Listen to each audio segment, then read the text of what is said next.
Welcome to the Growth Over Grades podcast, where we talk about education ideas and topics that matter most to our Spaces EDU educator community. My name is Melody McAllister, and I'm your host.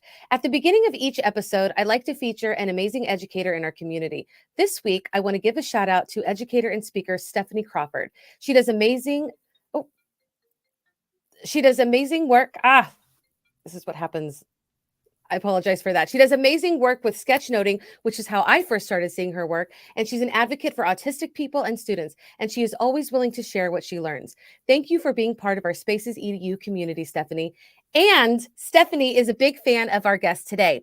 Tom Schimmer is a recognized voice when it comes to learning about assessment and grading. He's an award-winning author and has at least 8 published books, and I know more are coming. Yeah. He's been an educator for over 30 years, right, Tom? Did I get that right? Over 30 years? Okay. Yeah. I am that old. I was actually blessed to meet him this past fall at the Teach Better conference in Ohio, and I can tell you he is down to earth. He advocates for changes in both assessment and grading, but he does it in a humane way. He's not out to make anyone feel dumb. He believes in teachers and knows that they are doing their absolute best for their students. His mission, at least for me looking at his work, is to help change the system in a way that honors our humanity. And when I say our, I mean teachers, students, family, admin, and all those in our school communities. Everything he does and teaches adults is an example of how we can also relate that back to the young people we serve.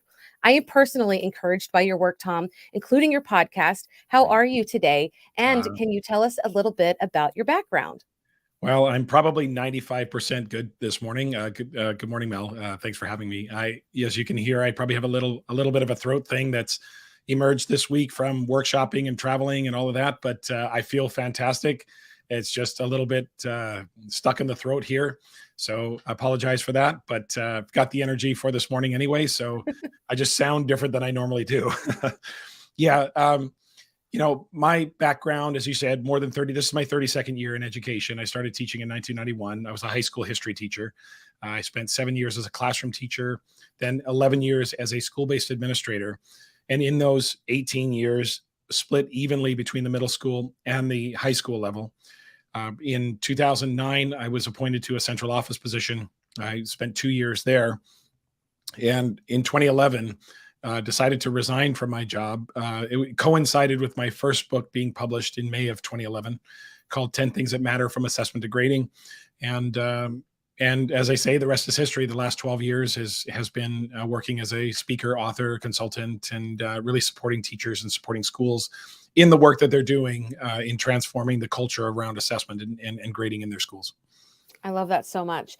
And you have so many books and they go, over, a decade now. Do you wish that you could go back and like update them? Because you're constantly learning and that's part of your message. That's true. Yes, I know. There's always, when you're an author, the hesitancy is always like, what if I change my mind, or what if I learn something? So I always look at it as, I wrote that in that moment when that book was published in 2011. Maybe we learned some things, but that's where we were back then. I wrote another book published in 2016 called Grading from the Inside Out. That's where my thinking was at that moment. So it's kind of the idea that I reserve the right to change my mind or to learn or to grow. I think that's a really important part as an educator, and continuing to stay current with what we know to be true, what we know not to be true, and how we interpret things and operationalize them in our schools. So it is a little bit, whenever you put something in print, you go, okay, because here's the thing. Once the book is published, it's probably been 2 years in the making, right? A year to put the manuscript together and then a year to edit, and it kind of comes out. And that's like 2 years ago thinking, but you have to do it. And, hopefully through workshopping and supporting, you can say, here's how my thinking's evolved. So that's kind of the way. Right. Yeah. Well, and it's like, the change in education happens very slowly. So I think we're safe. Excuse me for my voice. Yeah. And I know, I've we are good. Both of us are friends with Natalie Vardabasso, so I want to give her a shout out. Yeah. And you are right now partnering with her for a book as Yeah. well. Both of We you are are. coming out, so Yeah. that's really cool. We're excited about that book. We really, you mentioned earlier the humanizing the human aspect. We really are exploring. Natalie's one of our new associates with our Solution Tree Assessment Center. And she just has a wonderful vision around assessment. And we're collaborating on a book called Rehumanizing Assessment Through Story, and using story structures and allowing students to not just learn and tell us the facts or tell us the information, but tell the story of what they're learning, but also tell the story of how they're learning, their own story as learners and how they're growing. So the manuscript is still in its infancy. We are, still formulating the ideas and looking forward to interacting with educators to try to crystallize the idea. But we're really excited about that project and think there's a lot of space out there for humanizing or rehumanizing assessment to not just be this clinical exercise and gathering information and number crunching. So we're very I excited. love that. I love that. And when I see you speak and when I hear you, and as with Natalie as well, both of you are so good at that. And just taking in consideration the whole person, I respect that tremendously. Yeah. Before we get started, in some of the other questions, when I was going back over some of the things that I've learned about you in the last few months, um, I'm interested in, why did you decide? Because you've been on record to say, like, you were the best at traditional grading. Like, Oh you yeah. had your systems, and so your systems actually make me laugh a little, because Yeah. I too had some of those systems. They just Yeah. were a little bit different. But why did you decide to change your grading and assessment practices? Well, I'll tell the short version of the story. I was a traditional high school history teacher, as traditional as they come. You name it, I did it. Zeros, penalties, no retesting, grade all the homework. I was about as traditional as they came. And two things influenced, me as an educator. The first was in the spring of 1997, March of 97. My daughter was born, and for whatever reason, she was just an infant, but for whatever reason, as I interacted with students, I started to think about, what if that was my daughter? What if my daughter, and she's just a baby, but I'm thinking, what if my daughter's teachers say that to her? So I had this sort of knot in my stomach right away. Mm-hmm. But the problem was, I didn't know what to do differently. So I spent another 7 years uh, in what I refer to often as my assessment purgatory. I knew I wanted to change, but I didn't know what to change. So 13 years as a traditional grader. But I finally got to the point in October 2003 where I'd kind of had enough of this lather, rinse, repeat. Kids come to school, they start with optimism, they fail the first quiz, fail the first assignment, then they start to lose interest, attendance starts to slip, and by mid-October, mid-November, things are back to are they going to pass? Are they going to have enough evidence to make it through? And that just kept happening every year, and I finally had enough of it. I knew I was a good teacher. I've never been the best teacher in any school I've ever worked in, but I know I'm a good teacher. I wondered what I was missing. And so, excuse me, when I looked at the educational landscape, what I saw was this renaissance with assessment practices that coincided with the standards movement of the 1990s. So late 90s, early 2000s, we have this renaissance with assessment. And that was what I tapped into. I just was looking for, what am I missing as a teacher? And it just happened to align with the renewed interest in assessment, because we were looking at, in the United States and many places around the world, very aggressive standardized testing protocols that were all about accountability. So the overarching question at the time was, in the research, was, if students are expected to meet standards and pass these standardized tests, what's the best way to prepare them? And what emerged in the late 1990s was this renewed focus on formative assessment and effective feedback as how you raise achievement, and primarily driven by Paul Black and Dylan William in their Inside the Black Box article from 1998. So anyway, long story short, that's when things changed for me, and I began to revise and revamp my approach to assessment, my approach to grading. And as they say, 19 years later, the rest is history. Right. And something that I like also, that what you do, I respect what you do, is you know as a teacher that you wanted something different, you didn't know what, and then when you found out what, you probably also struggled to how to do it. And I think that that must be what people love about when you actually do a workshop with them, because you're giving them, this is how you do it. Yeah. And that is lacking. And so I became a teacher in early 2000s, and this was everything you're saying Yeah. was nothing that was part of my teacher education. Like, it was all about traditional Yeah. grading. Yeah. So yeah, I just, when I think back about how we're prepared as teachers, this is a big part that's Right. missing. Right. So Yeah, for sure. The operationalizing the ideas, there is the research, and we have to pay attention to the research. But the research gives us, I often say to people, it gives us the most favorable course of action given the largest numbers of students. But there's always exceptions to the rule, because everything in assessment is always context dependent and nuanced. So one of the blanket sort of things I remind people of is that if you ever begin a sentence when talking about assessment and grading with the words always or never, you're probably wrong. right. Because there's just nuance and there's things we have to think about. That I think it's very easy to get on social media and speak in hyperbole and definitiveness, because that's what gets the likes and retweets, and that's what gets our dopamine going and all of that stuff. But assessment is much more nuanced than that, and we have to be very thoughtful about understanding how it plays out in a classroom. So I think I do try in the work that I do to help people understand, here's the theory. Now, here are some iterations or ways that you could introduce this in your classroom where you're not violating the principles of assessment, but there are choices you get to make around what you're doing. So I think that's an important part of it.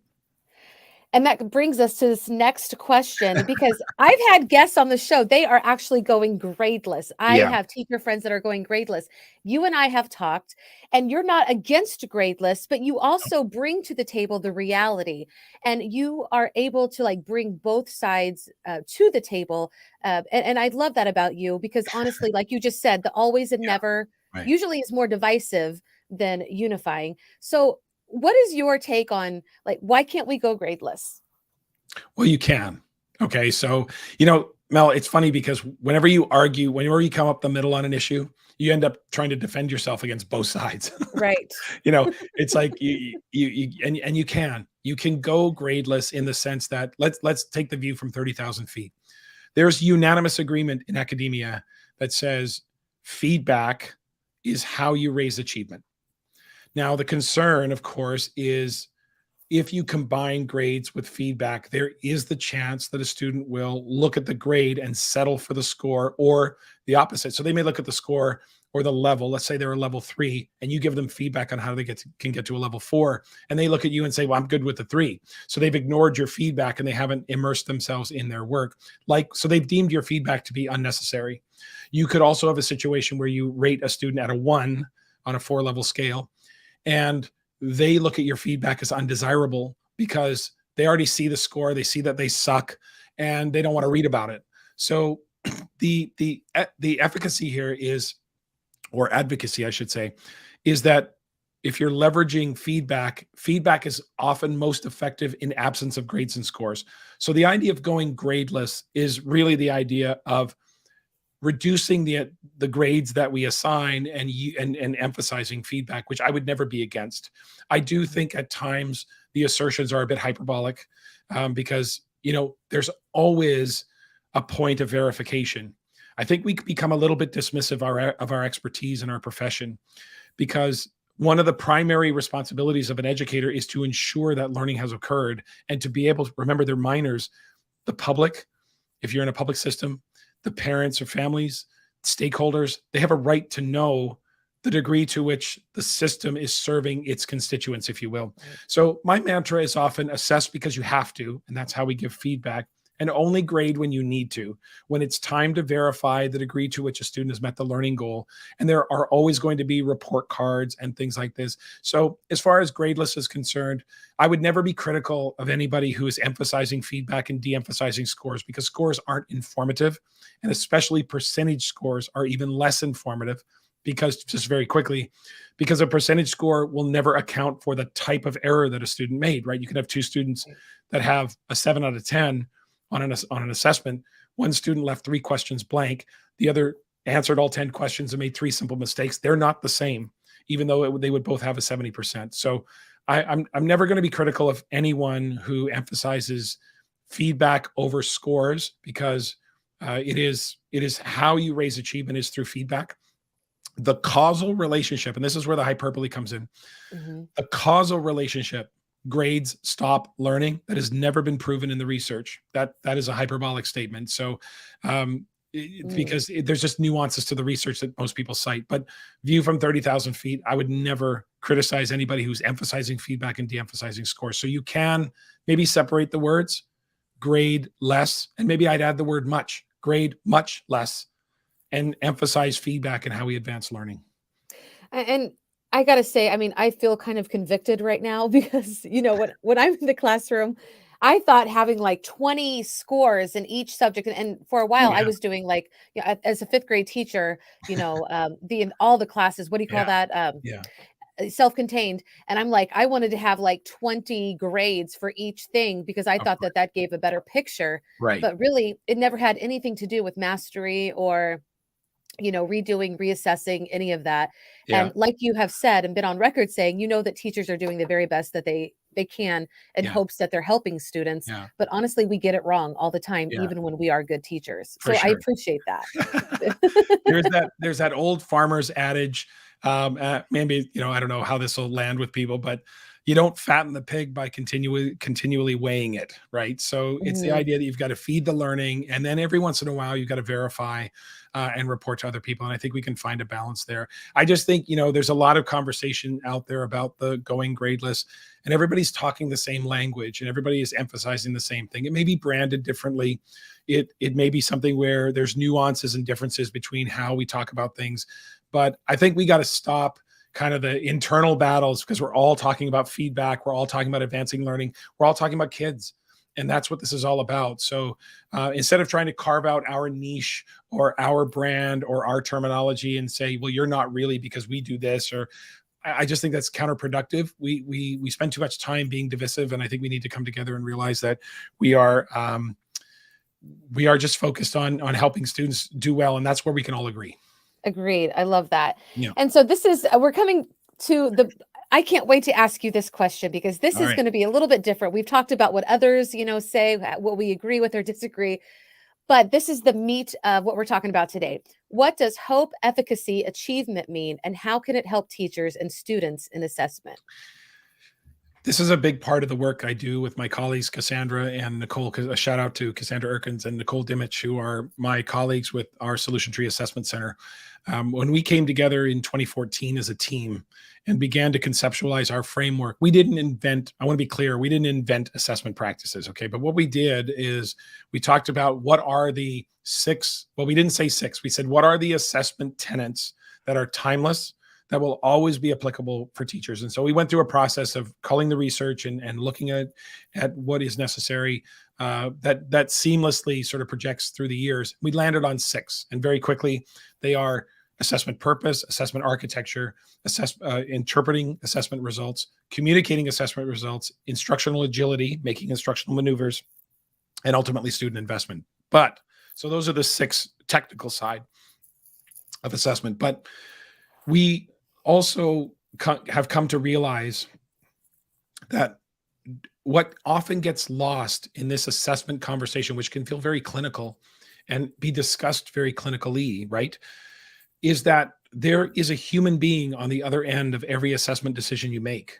And Mhm. they are going to have, and I use that language intentionally, they are going to have an emotional reaction to the prospect of being assessed.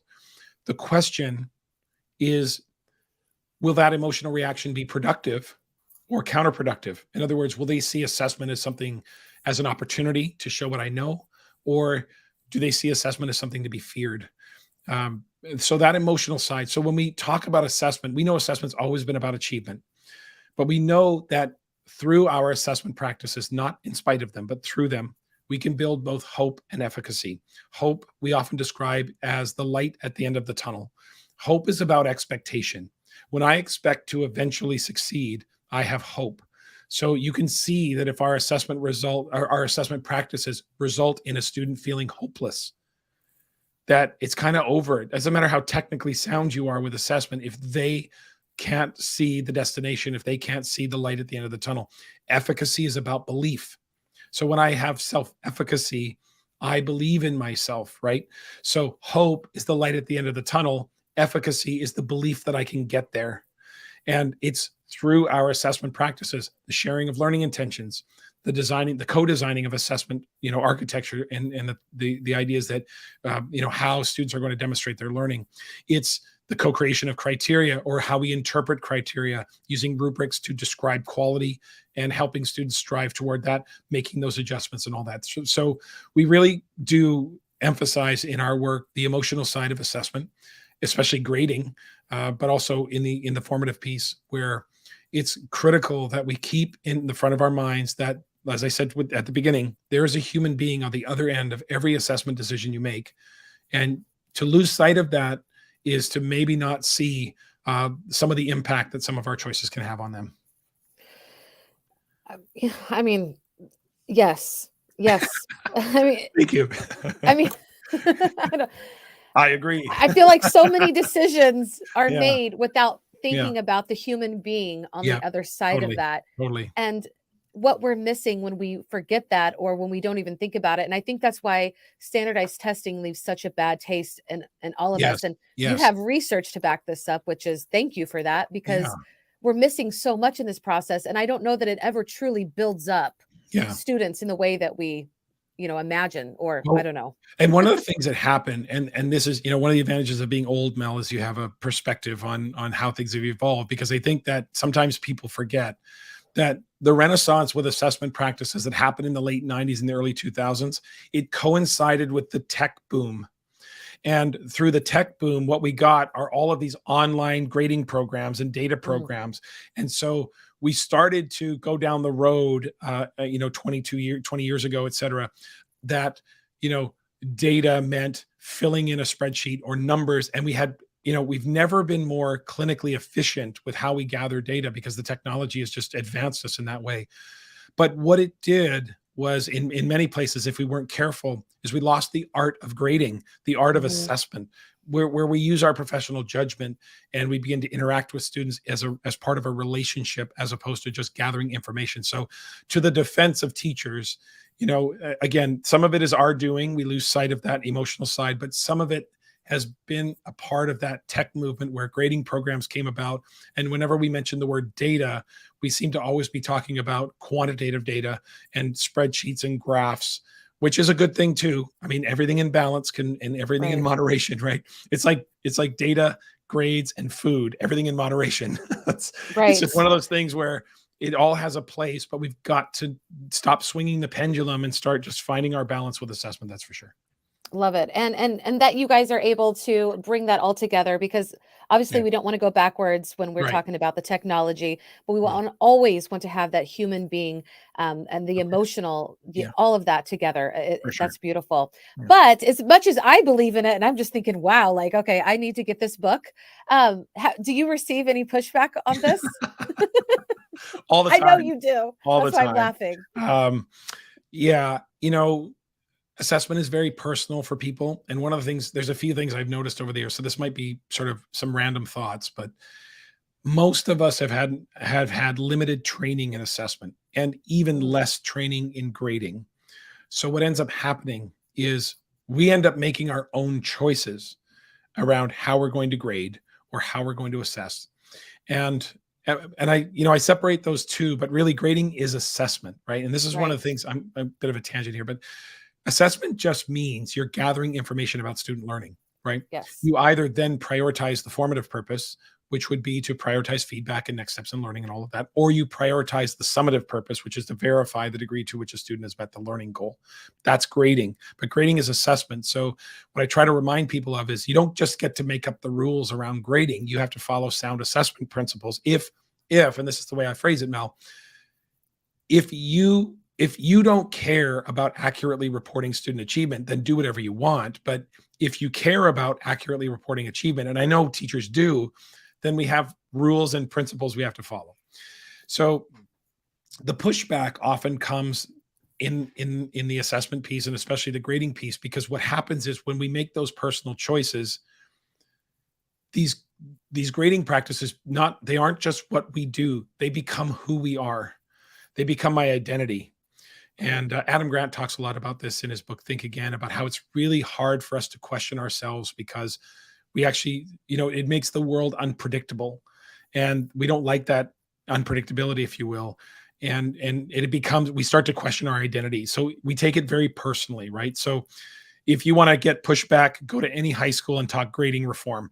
That's when you're going to get all the pushback. But, I'm at the point in my career where, through the number of years of experience and the learning I've done, that doesn't really bother me anymore. I think pushback would have bothered me 15, 20 years ago. And I'm not saying I'm immune to debate or anything like that, but I know the work is the right work. And I also understand it takes people time to come to terms with their own grading demons, if you will. And we have to exercise these things from the past. So we either make these decisions or we carry things forward. So when I started teaching in 1991, I graded how my high school history teachers graded me almost 6 to 8 to 10 years earlier, because I graduated from high school in 1985. I started teaching in 1991. And my first question about grading was, what did my teachers do to me? So I just carried it forward because I didn't have any training. So no one really kind of snaps out of it. We have to come to terms internally. And that's why I wrote that book, Grading from the Inside Out, which is about changing our mindset about what we think grades are. The crux of that dilemma is, are grades a reflection of learning, or are grades a commodity that students acquire through the harvesting of points? That's why I give a little pushback when people say, but Tom, our kids don't care about learning. They only care about their grades. My pushback to those teachers is, who taught them that? Right. Who taught them that there is a pathway to getting a higher grade without doing more learning? Because students don't invent the grading system. They just operate within the system that is introduced to them. So the adults have created a system that allows you to get a higher grade without doing more learning. So sometimes, especially at the high school level, just bring those two things into alignment.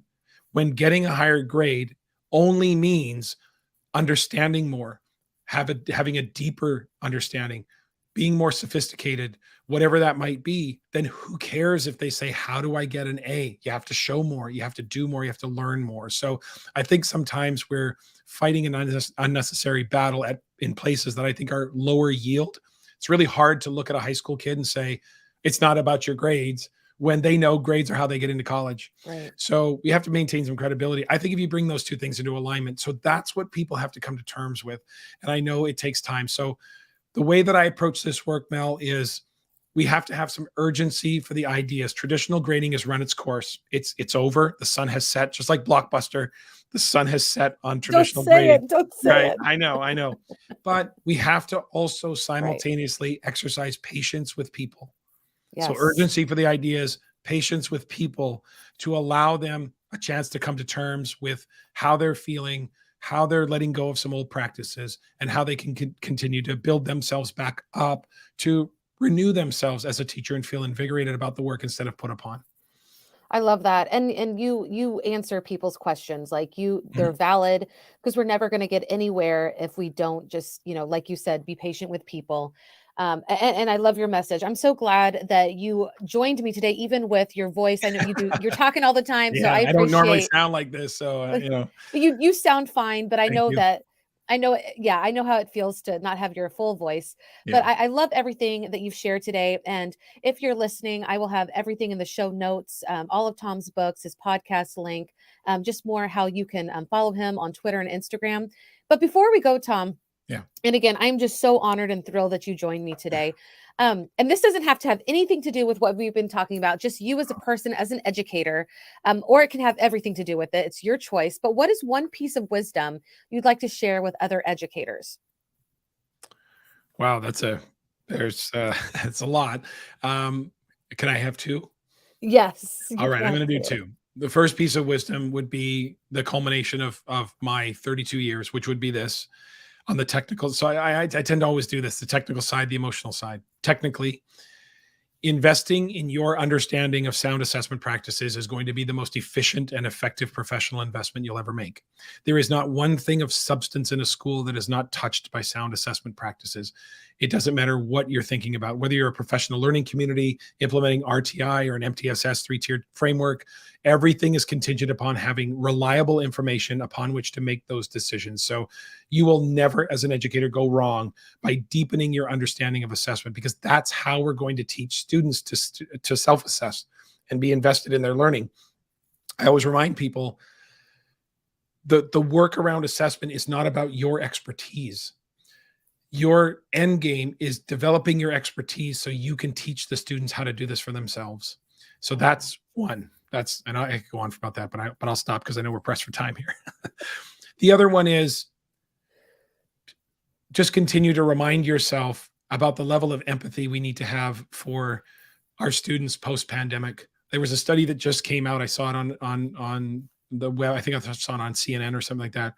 That teenagers, young people's brains have advanced more rapidly by about 2 years during the pandemic, and it is also associated. So their brain development has accelerated because of the stress, and it has resulted in students feeling increased levels of depression, increased levels of sadness, and just their disposition around learning. And so disposition around everything is kind of diminished. A few weeks ago, I was working with a school, and one of the teachers, and look, I have to honor his frustration, but the frustration was our students are disengaged. They just don't care anymore. And he was very frustrated. And some of the teachers were very frustrated. And this is not about that teacher, because I recognize and I empathize the frustration that kids aren't invested in their learning and all of that. But one of the things I talked to them about was to try to rebrand the disengagement as these kids don't care about school anymore. Let's rebrand that and just imagine that instead of saying that, we thought these kids are disillusioned about life, that they've lost their spark, that they feel hopeless. And, everything that happened during the pandemic was done to them. They had no efficacy in what was done. And now they're dealing with the residual effect. If we as adults, if a teacher, for example, had lost hope and become completely disillusioned with the profession, getting angry with that teacher is not going to inspire that person to rekindle their spark for teaching and their love of the work. And I think we have to take that to our students. I think we have to talk to them, find out where they are. What is causing this disengagement? What can I do to reconnect you, to bring that spark back to you? So I think we have to start to look at, I think this isn't a new idea, but look at all of this behavior as the communication of an unmet need, as opposed to poor behavior. And if we can bring that lens to the conversation, yes, there are kids disengaged because they're trying to cut corners. I know that. I'm not naive to that. But so many of our students are just, they lost hope, and they don't know what the future holds for them. They feel disillusioned about life. So let's go get them, talk to them, empathize with them, and help build them back up to a place. Because kids, once they get that spark, they love to learn and they love to be inspired. So we have to do our part. It's not our fault, but we are the adults in the room. We have to do the work to get our kids reconnected to the learning, to their futures, and to believe that there is hope and optimism about where they can go. Yeah. Wow. All right. That's beautiful. Amazing. I think it goes with everything that you've said, just how we model that for adults and for our students. It's so important. And just making sure that we're always thinking about the humans on the other side of everything that we do. Don't jump off just yet, but thank you so much for coming on our Growth Over Grades podcast today. Thank you for those who are listening live and on the replay and on the podcast. We appreciate you so much. Let's continue this conversation in our community, facebook.com/groups/spacesedu. And we'll talk again soon. Thank you, Tom. And we'll see you again. Bye, everybody. Thanks, Mel.